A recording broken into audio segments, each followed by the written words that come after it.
So now we are going to do queues, which you are going to see के stack की तरह it is a relatively simple data structure, लेकिन it's a versatile data structure in the sense के बहुत जगहों के अंदर ये बड़े perfectly आपके problem को solve करने के लिए fit आ जाता है. So the data structure that we're doing is queues, and जिस तरह से आपका stack जो था उसका concept ये था कि elements that you put into the stack are in last in first out order. So आपके पास basically you used to be told कि stack को आप ऐसे imagine करो ताकि first element push in, second element push in, third element push in, and then if you want to say कि एक element इसके अंदर से निकालो तो आप the only element you were able to pick to take out would be this one. When this one has been removed तो फिर इसके ऊपर आते थे, so you had your last in first out sequence. With a queue नाम के साथ आपको ना फौरन से imagination में you should get this idea कि this queue works like a queue that you would make in normal life. जब आप queue up होते हो या आपको कहा जाता है कि queue up करो तो उसके अंदर basically ये हो रहा होता है कि whoever is first in the line उसको सबसे पहले उसकी बारी आती है, उसके बाद second वाली आती है, person की आती है, फिर third वाले की आती है. तो उसी तरह so you keeping that concept in mind, जो queue का data structure है that is a container of elements that are inserted and removed according to the first in first out principle. So इस तरीके से you can kind of see that there is a similarity in regards of complexity with stack. So again, if you imagine a real world queue, तो elements you can see कि आप किसी वक्त के ऊपर भी any person can come in and join a queue, but only the element who has been that has been in the queue the longest can be removed at any time. जिसका मतलब है कि जो सबसे पहले आया था और जब सबसे पहले वाला person free हो जाता है तो उसके पीछे वाले की बारी आती है और फिर उसके पीछे वाले की बारी आती है. So only the element that has been in the queue the longest can be removed at any time. और जो पीछे वाले सारे होते हैं they have to wait for the ones in front to be served. So जो आपके पास terminology इस्तेमाल होती है इस पूरे के पूरे mechanism को describe करने और इस पूरे के पूरे mechanism को codify करने के लिए उसके अंदर you are going to be using the word rear and you are going to be using the word front. So usually you will see कि आपके textbooks के अंदर it would be said कि आपकी जो क्यू के अंदर एंटर हो रही है कोई चीज़ वो रेयर के ऊपर एंटर हो रही है या बैक के ऊपर एंटर हो रही है और रिमूव जो हो रही है वो फ्रंट से हो रही है. So again imagine a real world queue, people join the queue at the back और जो लोग फ्रंट के ऊपर होते हैं वहां से लोगों की जो भी काम आपने करना होता है वो काम हो रहा होता है and then they're leaving from the front. So for any implementation of a queue, you are going to be expected to have, or it is going to be expected to have these operations. On queue operation is basically to add somebody to the queue, and we know कि add जब आपने queue के अंदर करना है तो वो data उस data structure का restriction है कि add जो है वो आप end के ऊपर ही कर सकते हो. अगर आपने insert कर लिया तो then you can dequeue elements and dequeue आपको पता है कि remove dequeue का मतलब है basically remove करना and you know कि remove जो है वो आप front से कर सकते हो. So dequeue would be remove an element from the front of the queue. अगर आपका queue empty है तो then you cannot remove the element, so आप error message दे दोगे या जिस तरह से भी आपने उसको handle करना है. Front का function जो है corresponding to the top function that we had in stack वो आपको बता रहा है कि आपके क्यू के फ्रंट के ऊपर क्या चीज पड़ी हुई है. It does not remove in the same way कि आपके टेक्स्ट बुक वाला जो टॉप था वो रिमूव नहीं करता था. सो इसी तरह से आपका फ्रंट भी जो है ये रिमूव नहीं करेगा लेकिन ये आपको वैल्यू लेके बता देगा कि शुरू के अंदर आपके क्यू के शुरू में क्या चीज पड़ी हुई है. So return but do not remove a reference to the front element in the queue. अगर आपका क्यू एम्प्टी है तो फिर आप उसको नहीं रिटर्न कर सकते. So you have to handle it in some kind of error reporting mechanism. So main functions for any queue function, any queue implementation, you are going to have to put these ones in. और उसके अलावा supporting functions के अंदर you can have functions like size. which will tell you कि इस वक्त queue के अंदर कितने elements पड़े हुए हैं, and you can have something like empty, which is going to tell you कि or which you can use to check whether your queue is empty or not. So this is इसका एक sample. If we say that we are using a queue data structure, so a sample run of it could be this.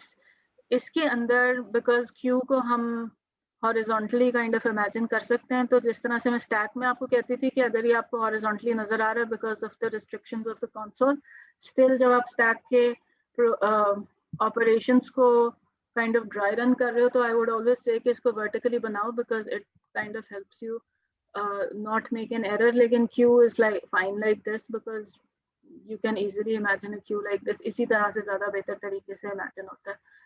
We're saying on Q5, तो आपके Q के अंदर 5 आ गया, so which basically means on Q5 का मतलब है कि Q के back के ऊपर 5 डाल दो.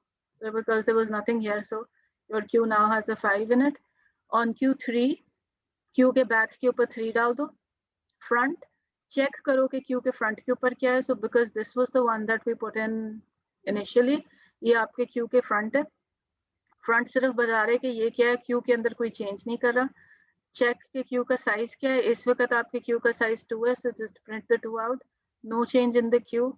Now if I say DQ, अब I have to decide DQ का मतलब है.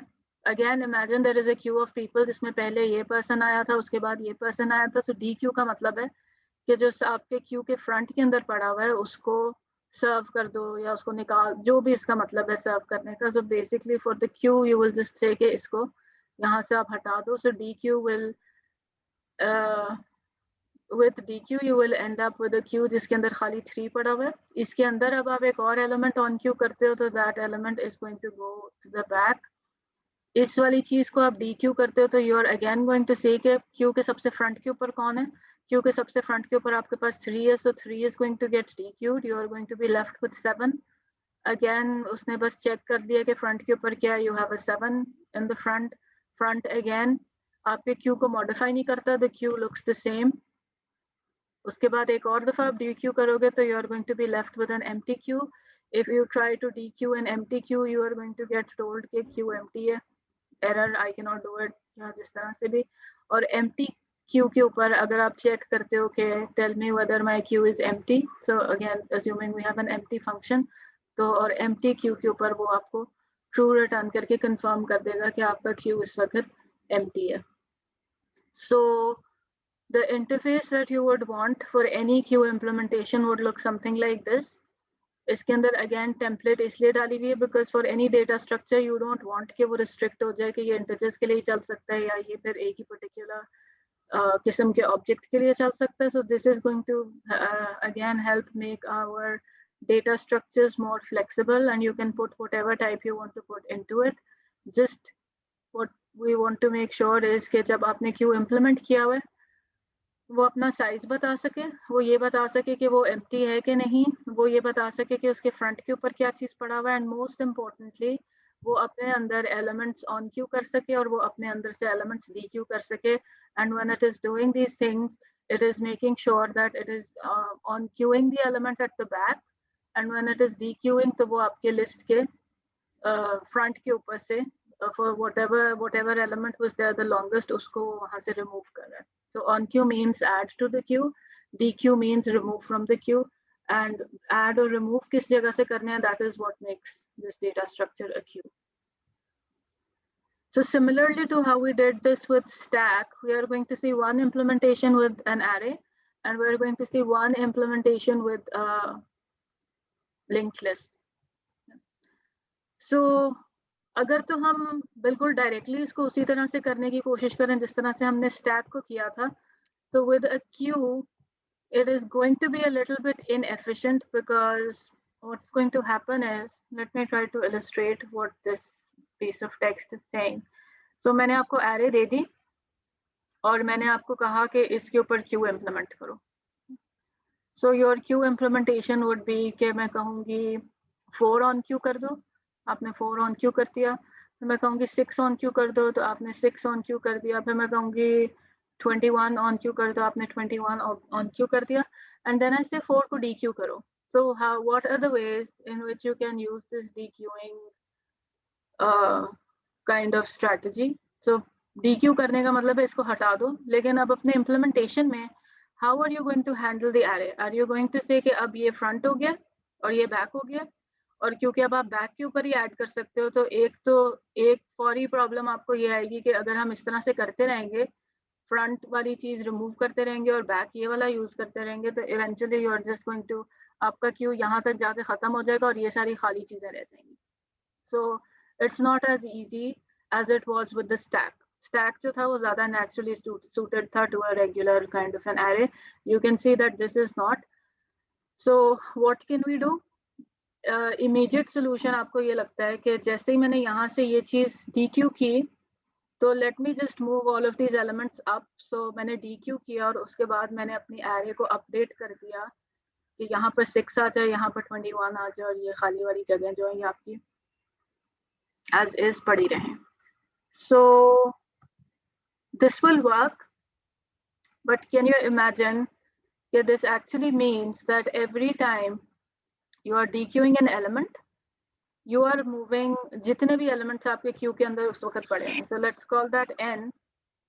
So जितने भी elements आपके queue के अंदर पड़े हैं, whether that is 2 as in this case, whether it is 100 or whether it is 1000, आपको आपके प्रोसेसर को उतनी ही elements उतनी दफा मूव करनी पड़ी आपके array के अंदर, and that was a little bit painful for you as a programmer, if you remember from your first array operations assignment.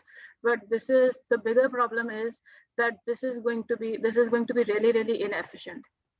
So we don't want to do this, because this means अगर आप ऐसे कर रहे हो कि I am going to use this as a queue, or every time something gets DQ'd तो मैं ये सारी elements को आगे कर दूंगा. This actually means n number of operations every time something is DQ'd, where n is the number of elements inside your queue. So we don't want to do this. We want to do something slightly better than this. And the slightly better way of doing this is going to be कि हम अपनी array को एक circular तरीके से इस्तेमाल ऐसे करेंगे कि वो circular तरीके से इस्तेमाल हो जाए. And before going on to the technicalities, let me try to see if I can explain the idea behind this.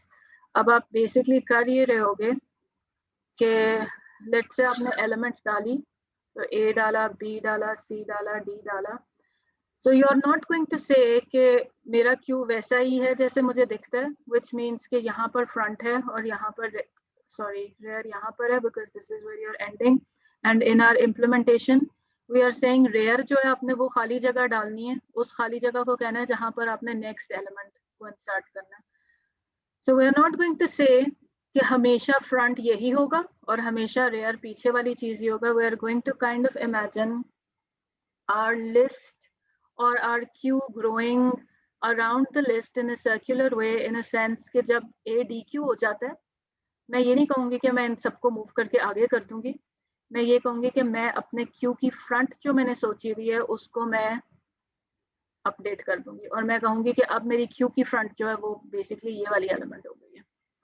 उसके बाद मैंने A को DQ कर दिया, मैंने E डाला, फिर मैंने F डाला, and then somebody said again कि next element भी DQ कर दो, B भी मैंने प्रोसेस कर दिया, इसको खत्म कर दो. तो अब मैंने करना है again, I'm not going to move any elements around, I'm just going to say now this is the front of my queue. उसके बाद मैंने कहा G डालो, ठीक है. उसके as I'm doing this, तो मेरा rear जैसे जैसे मैं ऐड कर रही हूँ तो मेरा rear पहले यहाँ आ गया, उसके बाद मेरा rear यहाँ आ गया. अब my rear, अब once मैंने G भी डाल दिया, अब where is the next cost? So my front is here. Let me just clean this up a little bit. इस वक्त मेरे पास front ये है, मेरे queue के अंदर पड़ा हुआ है C, D, E, F, G. Front is this. If somebody tells me a new element to put in, so somebody gives me an H, where can I put it? Should I say कि मेरा queue full हो गया? Ma'am अगर array आपकी dynamic नहीं है तो full ही हो गया फिर. So मेरी array dynamic, मेरे पास space यही है. So I have the space, but can you see कि हमने ये जगह और ये वाले elements DQ कर दिए थे. So practically speaking, ये वाले elements जो हैं ये free हैं. हम जगह free है लेकिन up to 2 elements he free है ना according to this. हाँ, तो 2 elements free हैं तो मैं H add कर सकती हूँ ना. लेकिन वो रेयर का ऐड करेगा ना, रेयर करेगा। सो आई एम आस्किंग कि मुझे जी ऐड करने के बाद मुझे रेयर किसको कहना चाहिए? जी के बाद हमें फिर 0 इंडेक्स पे हमें रेयर कहना चाहिए। So this is the circular way that I am managing this array कि अगर मेरी array यहाँ तक fill हो जाती है लेकिन DQ के operations की वजह से मेरे पास यहाँ पर free जगह आ गई है, तो I am going to kind of imagine कि ये जो array है, even though वो असल में ये वाला part इससे नहीं linked, लेकिन आपने अपने code के through यहाँ से next वाली element को in a way यहाँ भेजने की कोशिश करनी है, और in fact इस जगह के ऊपर भेजने की कोशिश करनी है, ताकि आपके क्यू के आपका जो क्यू का फ्रंट होगा वो यही रहेगा, लेकिन योर क्यू का रेयर जो है वो मूव करके इस जगह के ऊपर आ जाएगा and your queue is going to be growing in a circular way. यहाँ पर भी अगर आपने लेट्स से एच यहाँ पे डाल दिया and if you read your queue now, your queue is going to be C D E F G H logically, लेकिन आपकी एरे के अंदर वो इस तरह से पड़ा हुआ है सी डी ई एफ जी और फिर एच यहाँ पर है। बट अगर आप इसको वैसे लॉजिक अगर आप देखते हो कि क्यू के हिसाब से क्या है, तो this is going to be your queue with this is the front end this is the rear. लेकिन क्योंकि अब आपके पास, क्योंकि हम एरे के साथ इसको इम्प्लीमेंट करने की कोशिश कर रहे हैं, तो एरे की स्पेस को एफिशिएंटली इस्तेमाल करने के लिए both in terms of space and in terms of time, we are going to say कि हम इसको circularly use करेंगे। So अगर आपका रेयर इसके बाद आपका रेयर ये बन गया, तो इसका मतलब है when you have to add something new, आपकी array की इंडेक्स तो आगे नहीं जा सकती, so you have to kind of figure out कि आपने जब अपनी array की इंडेक्स को इंक्रीमेंट करना है, तो instead of it having so either 3 4 5 6, आपने 7 के ऊपर जाने की बजाय आपने वापस यहाँ पर लैंड करना है किसी तरीके से। So the way that we are going to do it is, if you've understood the basic concept, we are going to use 3 values that we need to keep track of. So to avoid moving the objects once they're placed in queue. जी ma'am इधर एक question था मेरा। Ma'am जब आपने as add किया था तो आपने एज को सर्कुलर मोशन में लेके आप उसको 0 इंडेक्स पे स्टोर कर दिया था आपने? जी। और ये मैम तो इस अभी इधर हमारे पास फर्स्ट इंडेक्स अभी भी खाली पड़ा होगा, वहाँ पे कुछ ये अभी भी खाली पड़ा हुआ है, ये अभी भी खाली पड़ा हुआ है। बट if I say कि एक और चीज ऐड करनी है, then I can add like it over here, और फिर मेरे क्यू के अंदर ये वाली चीज आ जाएगी। So this now the queue is in memory, my queue is going from here, और फिर इसके अगली वाली चीज जो है वो आपने यहाँ से पढ़नी है। So the array is allowing, as I am basically trying to use the array in an efficient way, कि जब ये वाली चीजें instead of saying इन सबको मूव करके इधर कर दो, मैं ये कह रही हूँ कि मैं अपनी काउंटिंग जो है ना वो इस तरह से एडजस्ट कर लूंगी कि जब मैंने जी के आगे जाना होगा तो instead of landing outside of the array, I am going to land back at the front of the array. ठीक है। तो हम एरे को we are going to figure out कि एरे को किस तरीके से मैं ऐसे यूज कर सकती हूँ कि मैं यहाँ बैठी हूँ और मैं इंक्रीमेंट करूँ और मैं यहाँ इंक्रीमेंट की तरह का ऑपरेशन करूँ और फिर मैं यहाँ पहुँच जाऊँ। अगर मैं यहाँ बैठी हूँ और मैं इंक्रीमेंट की तरह का ऑपरेशन करती हूँ तब मैंने यहाँ पहुँचना है। So we need to figure out how to do that. ये फिगर आउट करने के लिए we are going to define 3 variables जो ये कर रहे होंगे। सो f is going to be the index of the cell of the queue storing the front of the queue. So f जो है, अगर मैंने अभी स्टार्ट की अपनी array तो और इधर a डाला है तो this my f is going to be 0. So index, इन सब के अंदर, इन दोनों के अंदर हम indexes डाल रहे हैं। So f is the index of the cell of your queue, जिसके अंदर queue का पहला वाला element पड़ा हुआ है, queue का front पड़ा हुआ है। r is an index of the cell of queue following the rear of the queue. So following the rear of the queue का मतलब है कि your rear is going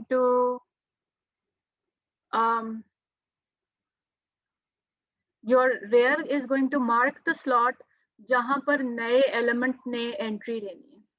So R is an index of the cell of queue following the rear of the queue. If the queue is not full, this is the index where the element is inserted by your on queue operation. So rare जो है, it's always going to be, if the queue is not full, it is where your new next element is going to go. And to manage all of this front and rear and all of this on queue and DQ, you will need to know कि इस वक्त मेरे queue के अंदर कितने elements हैं, क्योंकि अगर आपके पास let's say ये है 1 2 3 4 5 6 7, अगर आपके पास 7 है और आपने 7 जगह हैं और आपने 7 ऑन क्यूज कर लिए, तो फिर तो आप डाल ही नहीं सकते ना, जगह ही नहीं है इसको कुछ किसी और तरीके से इंटरप्रेट करने की. So we always need to know कि इस वक्त आपके क्यू के अंदर कितने एलिमेंट्स हैं, ताकि आप इसको एडजस्ट कर सको, इसकी इंटरप्रिटेशन को एडजस्ट कर सको अपनी रिक्वायरमेंट्स के हिसाब से. सो what we would want to do is what we would want to do normally would be के नंबर ऑफ एलिमेंट्स मैं 0 से स्टार्ट करूंगी, फ्रंट एंड रेयर को मैं 0 के ऊपर से स्टार्ट रखूंगी, और जब मैंने ऑन क्यू करना है कोई एलिमेंट, तो इफ माय तो मैं इंडेक्सेस लिख देती हूँ. So this is my front and this is my rear when my queue is empty, and my n is starting with 0, and whenever I input an element, तो मेरा n increment हो जाएगा. So I have one element in my queue, और मैंने r को भी increment कर देना. So my r is no longer pointing over here, my r is pointing to the location where I am supposed to put my next element in. और अगर for instance मैं एक और element insert करती हूँ, तो मेरा n भी इंक्रीमेंट हो रहा है और मेरा r फिर से इंक्रीमेंट हो रहा है, and my r is going to be now pointing here. So एक तो मैंने ये काम करना है, और जब कोई चीज़ DQ होनी है, तो अगर मैंने अब DQ करना है, so first of all I'm going to say I have one element less, और फिर मैंने करना है कि मैंने f को इंक्रीमेंट कर देना है. My f is now going to be pointing over here. पहले f का वैल्यू पहले 0 थी, और अब f का वैल्यू जो है वो आपकी 1 हो गई है. Just give me a second.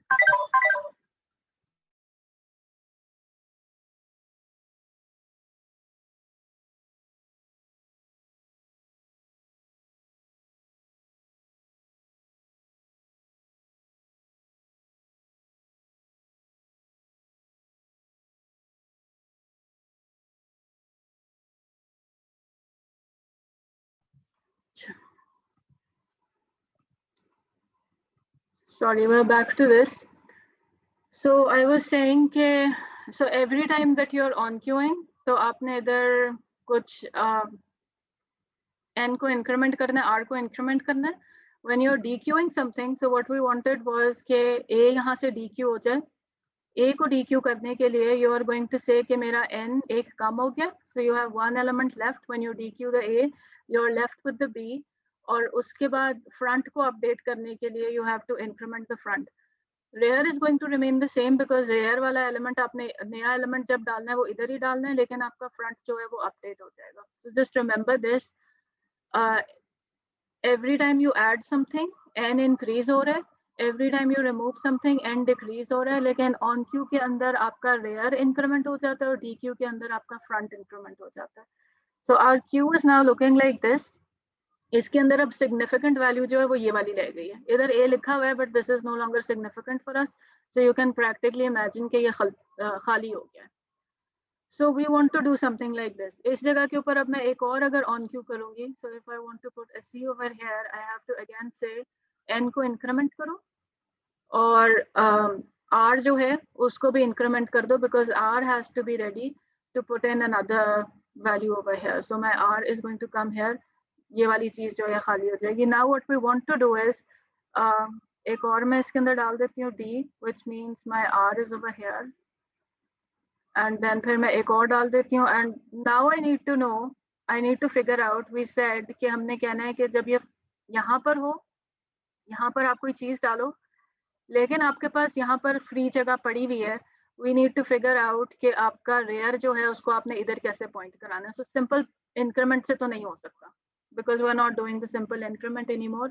How are we going to handle it in a circular way?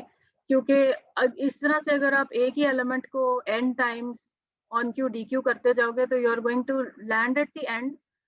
अगर आप simply यही वाले दो increments और decrements करोगे, you are going to land at the end, और आपके पास ये सारी चीज खाली पड़ी होगी और आप कह रहे होगे कि अब मेरे पास ये जगह तो खाली पड़ी हुई है, लेकिन if I'm trying to fit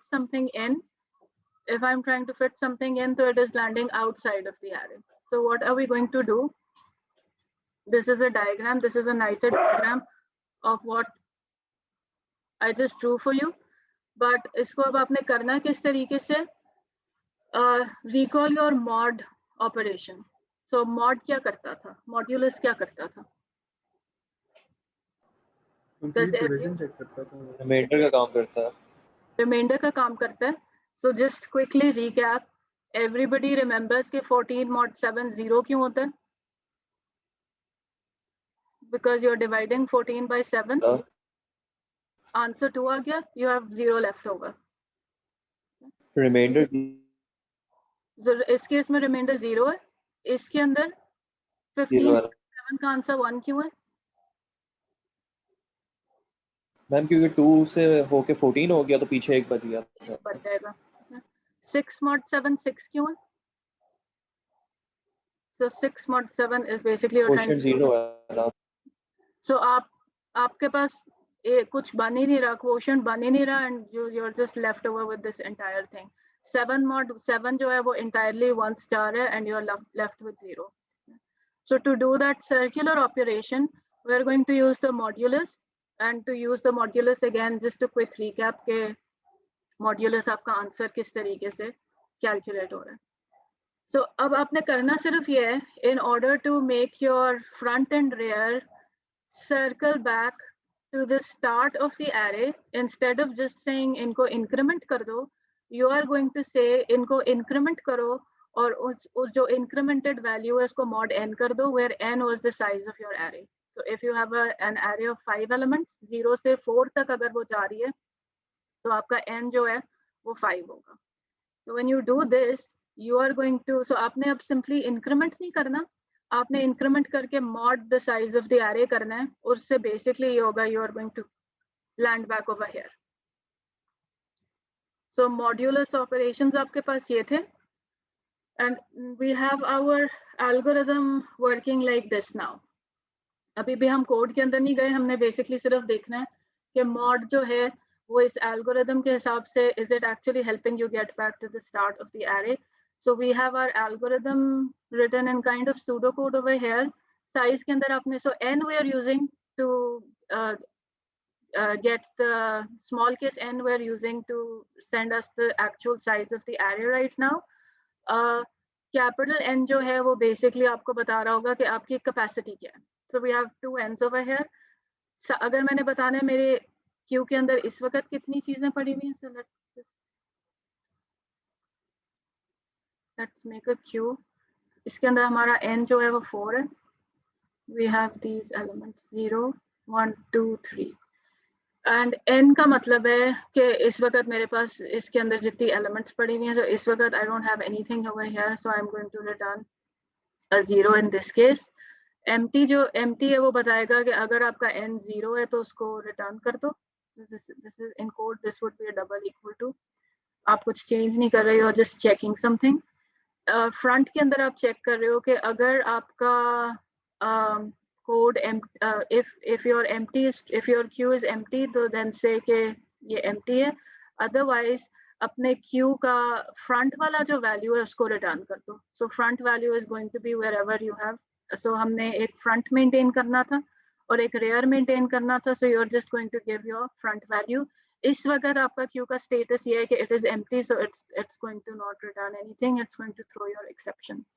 DQ में आपने करना है, अगर again empty है तो throw your exception. Otherwise अगर आप DQ कर सकते हो तो you are going to do this. एक तो आपने करना था अपना n decrement कर देना, और हमने देखा था empty के अंदर आपने अपना DQ के अंदर आपने अपना front वाला pointer जो है, which is indicate pointer का again मतलब है कि which index I'm using. This is not the other pointer, but जो index आपके queue के front को designate करने के लिए आपने रखा हुआ है, उसको increment करना है और उसको mod n कर देना है.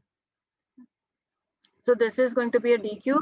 On queue is going to be, अगर आपका size and capacity तक आ गया तो that means you cannot put anything else in. Otherwise you are going to say कि queue के rear के अंदर वो element डाल दो और उसको इंक्रीमेंट जो है अगेन वो इस तरह से करना है कि रेयर को इंक्रीमेंट करके mod n कर देना है, ये जो है ये आपका साइज इंक्रीज कर रहा है। So first of all let's put some element in. So मैंने कहा कि a को ऑन क्यू करो। So you are going to say rear, can somebody tell me rear और फ्रंट की इनिशियलाइजेशन वैल्यूज क्या हैं? 0. Which means my front Index is 0 पे दोनों. and my rear is also here. So I am going to say कि Q के rear के अंदर जो भी मैंने element डालनी है, so मैंने पहले कहा A डाल दो। तो Q के rear के अंदर मैंने A डाल दिया यहाँ पर, और उसके बाद मैंने rear को किया +1 mod n. So if I do +1 mod 4, what answer am I going to get here? 1. So 1 mod 4 का आंसर आपके पास 1 है, because you cannot divide it over, so you're left with 1. So आपका जो rear है वो यहाँ पर आ जाएगा. So with 1 insertion your rear is going to be here. अब मैंने कहा फिर से अब B insert करो, ठीक है? So B यहाँ पर आया, rear is now 1. Let me write it in a better way. इस वक्त 1 है, लेकिन अब मैंने करना है rear +1 mod n. Mod हमारा n हमारा था 4. So what is the value inside your mod value now? मैंने b डाल दिया. mod के ऑपरेशन के बाद मेरे rear का क्या वैल्यू हो जाएगा? 2 हो जाएगा. So my rear is now pointing over here and my rear is 2. उसके बाद मैंने एक और डाली. So front is not moving. We know front इस वक्त नहीं मूव करेगा जब तक हम DQ नहीं करेंगे. So we have done another addition and you can see कि अब next वाला जो आएगा वो आपके पास 3 आएगा, because वो उसी तरह से increase हो रहा है. We have a D over here. अब जब आपने 3 डाल दिए, so your rear is now, जब आपने D डाला तो आपका rear था 3, और अब आपने करना है कि इसको increment करना है और इसको mod 4 करना है. So what are you going to get for rear now? 0. 0. तो आपका mod जो है वो आपका जो rear है वो circle back करके यहाँ आ गया. इस वक्त your queue is full, so वो आपको अगर आप कोई चीज़ on queue अभी करोगे तो वो full की वजह से और डालने नहीं देगा. But let's say ये सारा का सारा full हो गया and your rear is sitting here and your front is sitting here and you say कि इसको DQ करो, A को DQ करो. पहली बस DQ कर दो. You don't say A को DQ करो, आप बस कहते हो DQ कर दो और front वाली element DQ होती है. So we are DQing this. तो front कहाँ update होके जाएगी DQ के बाद? Front के index 1 पे चले जाएगा आगे. उसी तरह से mod operation apply होगा जिस तरह से आपका वो चल रहा था, और आपका front जो है वो यहाँ पर आ जाएगा. And now if you try to on queue something new, so अब आप कहते हो E डालना है, तो E जो है वो आप basically यहाँ पर fit कर दोगे, because your rear of the queue is now pointing to this empty location because of the way that you were incrementing your rear. So every time mod से basically ये हो रहा है कि जितनी देर तो आप उसके size के within रहते हो, तो वो mod basically आपके increment को increment के तरह ही चलने देता है, because your mod value is basically the size of the array. जैसे ही आप circle end के ऊपर पहुंचे होते हो, तो वो mod की वजह से if you have all of the elements over there, आप end तक पहुंच गए, end तक पहुंच गए, आप जब mod करोगे you are going to get a 0 first time. Second time आप करोगे तो आपके पास 1 आ जाएगा. So you are going to land back over here, and अगर आपके पास यहाँ पर free जगह है, फ्री जगह उसके इसके अंदर होगी अगर आपका फ्रंट मूव कर चुका है. फ्रंट उसके इसके अंदर मूव करेगा जब आपने किसी एलिमेंट को DQ किया होगा. So in this way you're always going to be efficiently be using जितनी भी आपके पास एलिमेंट्स पड़ी हुई है. मैंने इधर 4 के साथ करके दिखाया so that we could reach the end quickly. But जिस भी साइज की आपके पास एरे है उसके अंदर eventually what you're going to be doing is कि आपका क्यू basically ऐसे चल रहा होगा, and when you reach the end and when this space gets freed up, तो आपका queue इस तरफ से grow करना शुरू हो जाएगा. And the way that you're able to do this is just by inserting this mod operation inside the increment, ताकि जब आप edge के ऊपर पहुंचो तो वो increment आपको 4 के ऊपर ना पहुंचाए, वो increment आपको 0 के ऊपर पहुंचाए. In this case of a 4 element array, but इसको अगर हम जेनेरिकली कहते हैं तो आपको इंक्रीमेंट जो है वो कैपिटल N के ऊपर नहीं पहुंचानी चाहिए, वो उसको वापस टू द स्टार्ट ले आनी चाहिए. सो यूजिंग दिस एल्गोरिथम, जिसमें आपने सिर्फ ये मॉड की एडिशन की है, you are going to be able to use your array in a circular manner and implement queue operations. So it's reasonably simple. Stack से थोड़ा सा कॉम्प्लेक्स हो गया क्योंकि स्टैक के अंदर तो आपको ये मसला ही नहीं आता था कि ये वाली उल्टी साइड के ऊपर जगह खाली हो जाएगी, क्योंकि स्टैक के अंदर आप एक ही साइड के ऊपर जिधर आप ऐड करते थे तो आखिरी उधर से ही हटा देते थे, तो you weren't faced with this problem. But now with the queue you are, and in order to handle this problem what we're doing is कि हम इसको circularly इस्तेमाल कर रहे हैं. So if you have to implement an array, if you have to implement a queue using an array, तो आप इस तरीके से करोगे. The other option we have, like we had with the stack, was कि इसको आप एक linked list के तरीके से implement करो. But if you remember your singly linked list, तो वो किस तरह से add कर रहा था? If we quickly recall our singly linked list, इसकी शक्ल ऐसे थी. This was your head. और जो सबसे आसान ऐड करने का तरीका था बेसिकली वो आप यहाँ पर चीजें ऐड कर सकते थे. So you are adding things here, लेकिन क्यू में जब मैं कहती हूँ DQ, so I added first, मैंने ये ऐड किया, फिर मैंने ये ऐड किया, फिर मैंने C ऐड किया, D ऐड किया. जब मैंने so मेरे क्यू का ऑर्डर ये है, स्टार्ट में यहाँ से कर रही हूँ, पहले A आया. जब मैंने DQ करना है तो मैंने किसको निकालना है? With this list. And first D को सबसे पहले D निकलेगा ना? नहीं, ये जो इंसर्ट हुआ है ना, अच्छा ये उल्टा आपको लग रहा है, लेकिन that is because your this is how your, इसको जब मैंने इस लिंक लिस्ट को चलाया तो पहले मैंने इंसर्ट A किया, फिर मैंने इंसर्ट B किया, फिर मैंने C किया, फिर D किया. So my Q is basically, आप इमेजिन करो कि काउंटर यहाँ पर है जहाँ पर लोग क्यू अप कर रहे हैं. सो जब DQ होना है तो किसने निकलना है सबसे पहले? A ने निकलना है. इसने निकलना है. But you remember from your linked list implementation, simple वाले linked list implementation में अगर आपने ये एलिमेंट निकालना था तो it was kind of painful because इस linked list को manipulate करने के लिए जो आपके पास चीज थी ना वो ये थी your head, और आप इसको कर तो लेते थे लेकिन वो बड़ा कॉम्प्लेक्स तरीका था कि पहले जंप करके एंड तक जाओ और फिर एक पीछे वाले पॉइंटर को पकड़ो, इसको पकड़ो और फिर इसको निकालो. सो अगर हम सिंगली लिंक लिस्ट से अगर क्यू इम्प्लीमेंट करने की कोशिश करें तो it's going to be really inefficient, because हमने लिस्ट के एंड के ऊपर चीजें ऐड करनी और फिर जो आखिरी वाली चीज आपने यहाँ पर डाली है, इसको हमने जो पहली वाली चीज आपने डाली थी उसको आपने सबसे पहले रिमूव करना है. So instead what we're going to do is we are going to jump to our circular implementation. Kind of ये आपकी सर्कुलर वाली एरे के कॉन्सेप्ट के साथ भी मैच कर जाता है, बट इसके अंदर थोड़ी सी आसानी है कि अब आपको वो मॉड वाला चीज नहीं करना पड़ रहा, because you're not working with indexes, you're just working with memory locations that are connected to each other.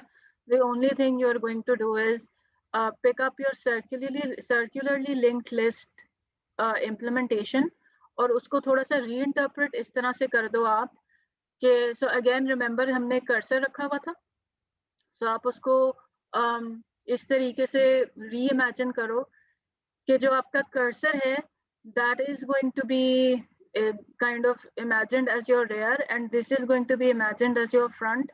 और इस केस के अंदर एक्चुअली ये हो रहा होगा कि जो आपकी आखिरी वाली चीजें हैं जब आपने उनको DQ कर, जब आपने किसी चीज को DQ करना है तो you are just going to say कि फ्रंट वाले एलिमेंट को हटा दो.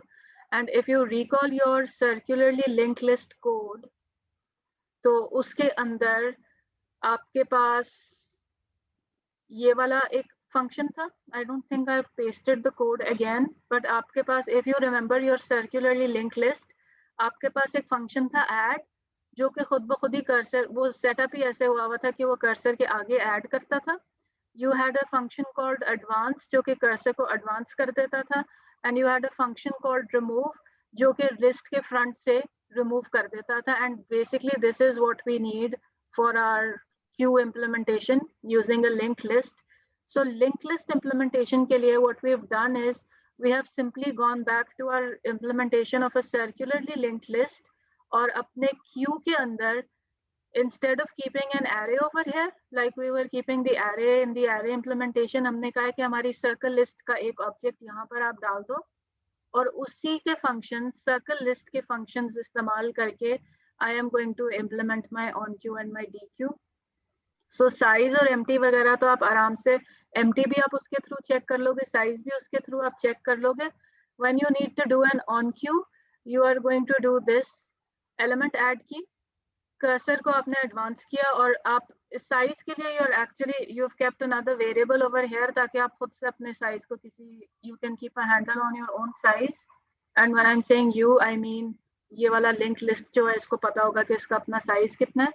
So when you add an element n को आप प्लस प्लस कर दो, when you remove the element तो n को आप माइनस माइनस कर दो. And you can see कि यहाँ पर आपकी implementation काफी ज़्यादा simple हो गई है because of the work you've done already to implement your circle list. So Q की भी जिस तरह से आपके stack के 2 implementations थे उसी तरह से आपके Q के 2 implementations हैं which we are done with. And what we are going to do, do we have a class tomorrow? Day after tomorrow. हम जिस तरह से हमने stack के applications किए थे उसी तरह से we are going to pick up a couple of applications जिसके अंदर Q इस्तेमाल हो सकता है and do an assignment or a lab based on this. Is this clear? इसके मैंने बहुत डेप्थ में नहीं गई because I'm assuming कि सबको अपना वो याद है, सबको सर्कल लिंक लिस्ट याद है. मैम आपने ये किसके अप्रोच करवाना है, लिस्ट के थ्रू या एरे के through? I think I might ask you to do the array because list तो बनी हुई है already आप लोगों के पास में. For the assignment, I might ask you to do the array. I don't stack के लिए मैंने क्या कहा हुआ है आपको, दोनों या एक? For the stack assignment. Stack में क्या मतलब? Stack आप लोग अभी linked list Singly थी वो। लिंक के साथ है ना? ठीक है. हाँ जी, Single लिस्ट list थी। I might give you array so that you can have like a feel of both. So उसने करना एक ही काम है, इंटरनली आप जो भी चीज यूज कर रहे होगे उसके हिसाब से उसने करनी एक ही चीज है. Over here it might be interesting to use the array because उसके अंदर थोड़ी सी और लिंक लिस्ट तो आप लोगों ने एक्चुअली अब काफी ज्यादा इस्तेमाल कर ली. So link list should not be a problem for you as such.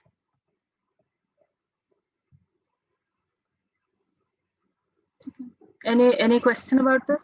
I've just मैंने बंद कर दिया उसको. मिड टर्म के मार्क्स नहीं अपलोड हुआ अभी तक. मिड टर्म के मार्क्स में आपको अब we have a class right कल और डे आफ्टर. जब भी हमारी नेक्स्ट क्लास है ईद ब्रेक से पहले आपको उस वक्त मिल जाएंगे. I just have to kind of put them together. हाँ फ्राइडे को मैं दे दूंगी आपको. फ्राइडे से मे बी फ्राइडे क्लास से पहले आपको मिल जाएंगे तो वो आपको मिल जाएंगे before you go on Eid break.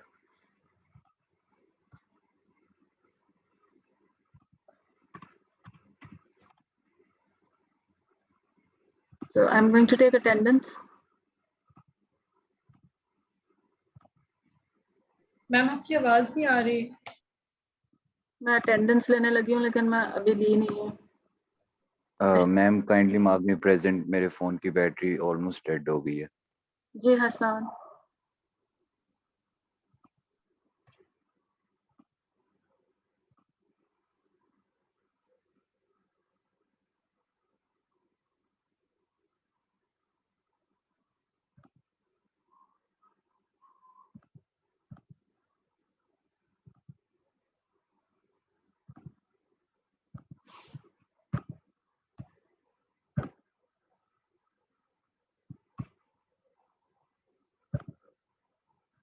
Abbas Moiz. Abdul Rafe. Present, ma'am. Abdullah Jawad has dropped out. Abdullah Yusuf. Present. Ehsan Ashfaq. Ali Malik. Present, ma'am. Danish. Present, ma'am. Farhad. Farhan Elahi. Fatima is here. Fazila.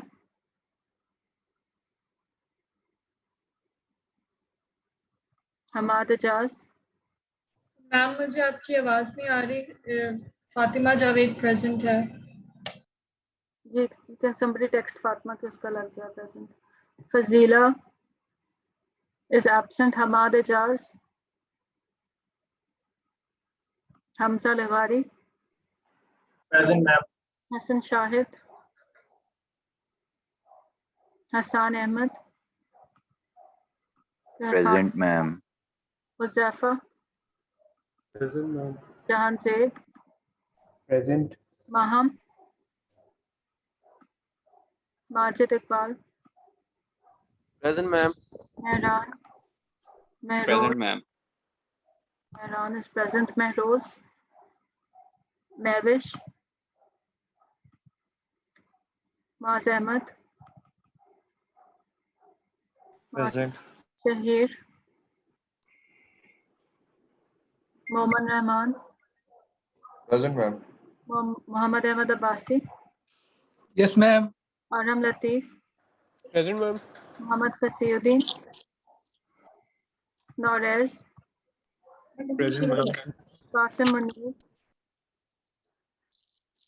Mohammad Sadiq, Present, ma'am. Uzair, Muzammil, Rafia, Present, ma'am. Raisha बाल, सबाहा, Present, ma'am. Yes, ma'am. Raish was present, ma'am. Raisha Baz is present. Sabaha is present. Safi Zahid, Saleha, Syed Mohammad Abbas, Present, ma'am. Zaeem Hussain, ma'am ji is that Fazila? present. एक second Fazila, वापस जाते हैं अभी. Zaeem Hussain, Taimur, Present. Zeeshan, Present, ma'am. ज़ूबिया. Present, ma'am. Fazila की मैं लगा रही हूँ. And this I'm calling out the absence. Abbas Mois, Ehsan Ashfaq, Farhad Rahman, Hamad Ijaz, Hassan Shahid, Maham Nadeem, Mehroz, Mevish, Shahir, is Muhammad Fasiuddin, was he here? Muhammad Fasiuddin is absent. Qasim is Ji? Ma'am, Fasiuddin hai. Okay, I can see Fasiuddin. Muhammad Fasiuddin is present. Qasim is absent. Uzair is absent. Muzammil Ahmad is absent.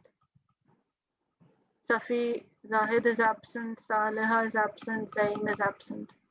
इनमें से कोई अगर हैं? Can't see anything additional in chat. ठीक है. This is turned in. Ma'am मैंने आपसे एक चीज कंफर्म करनी थी, वो जो आपने असाइनमेंट दी है स्टैक वाली, जी. उसमें वो जो पोस्ट फिक्स नोटेशन वाला वो मेन में करना है, उसी जिसमें पहले स्टैक का किया दूसरा. जी. If you want अच्छा, to बस make a उसको मेन में function, करना है उसको. अगर आप फंक्शन बनाना चाहते हो तो आप कर सकते हो, अदरवाइज मेन में. Just declare a stack in main. देखो ठीक है, बस मैंने ये कंफर्म करना है. मैंने कहा शायद अलग सीपीपी फाइल में करना हो उससे. नहीं, उसी के अंदर हमने क्योंकि कोई आपको स्पेसिफिक इंस्ट्रक्शन नहीं दी तो जैसे मर्जी कर लो. चलें ठीक है. अगर आप सेपरेट भी कर देते हो तो डजंट मैटर. Okay ma'am. ठीक है. Attendance is marked and you are all free to leave. Okay ma'am, thank you. हाफिज.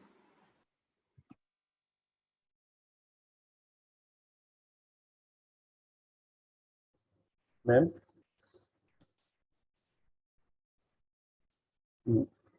Ma'am.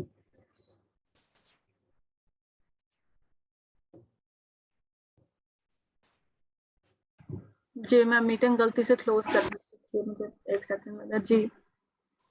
मैम आपने कल वो इंक्रिप्शन वाला जो हमें एक फाइल हैंडलिंग में बताया था जी. कि जी. वो हम बाइनरी में कन्वर्ट करते हैं, जी, तो जो जी. रियल लाइफ प्रोजेक्ट्स होते हैं, वेब हो गए या किसी भी, तो उसमें भी हम डाटा इंक्रिप्शन ऐसे ही करते हैं. मैंने तो बहुत सिली तरीके से की थी, लेकिन आइडिया यही है. मैंने सिंपल तरीके से की थी.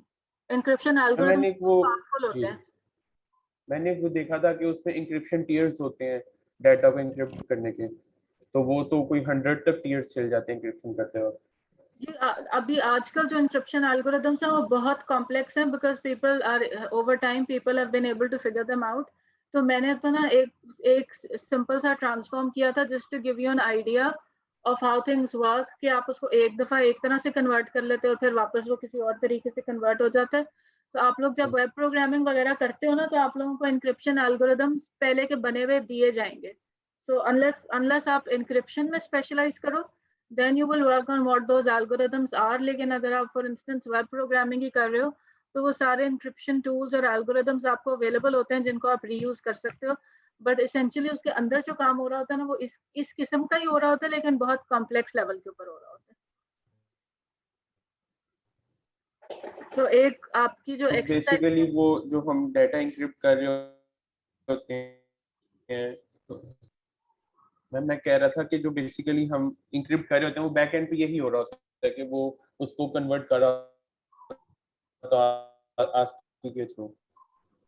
जरूरी नहीं वो ASCII के थ्रू हो रहा हो जरूर, लेकिन वो द बेसिक आइडिया इज कि डेटा को ना ट्रांसफॉर्म कर दो while it is traveling और while it is being stored, ताकि किसी और की अगर उसके ऊपर एक्सेस मिल जाए गलती से तो वो उसको पढ़ के उसका कुछ कर ना सके, आसानी से ना कर सके। So the more powerful your encryption algorithm is, the more difficult for it is for somebody to revert it to its original state to see what it actually says. So encryption of data, basically जो encryption of frameworks होते हैं, जी तो अभी जो ये frameworks होते हैं जैसे Django वगैरह हो गए, तो ये बाय डिफॉल्ट करते हैं कि इसमें हम खुद ही करते हैं इंक्रिप्शन इसके अंदर टूल्स, इसमें आपको टूल्स दिए होते हैं, आपको कोई फंक्शन या कुछ दिया होगा जिसको आप इस्तेमाल कर लोगे वो हो जाएगा। वो इंक्रिप्शन एल्गोरिथम्स लिखना जो है वो पूरे के वो एल्गोरिथम एक्सपर्ट्स, वो इंक्रिप्शन एल्गोरिथम एक्सपर्ट्स का काम होता है। Then every language, what languages do are के वो उन एल्गोरिथम्स को लेके अपने लिए इम्प्लीमेंट कर लेते हैं। You can just pull them up and say कि मैंने ये वाला इस्तेमाल करना है, ये वाला इस्तेमाल करना है। सो अगर तो आप वेब डेवलपमेंट वाले एरिया में काम कर रहे हो तो you just need to know कि अच्छे वाला इस वक्त मॉडर्न वाला या अच्छे वाला इंक्रिप्शन एल्गोरिथम कौन सा है ताकि मैं इसको इस्तेमाल कर सकूं अपने काम के लिए। तो यू वो ऑटोमेटिकली नहीं होता, यू हैव टू, आपके पास वो टूल्स अवेलेबल होते हैं, सो यू सेलेक्ट कि मैंने इसको इस्तेमाल कर लेना। Thank you.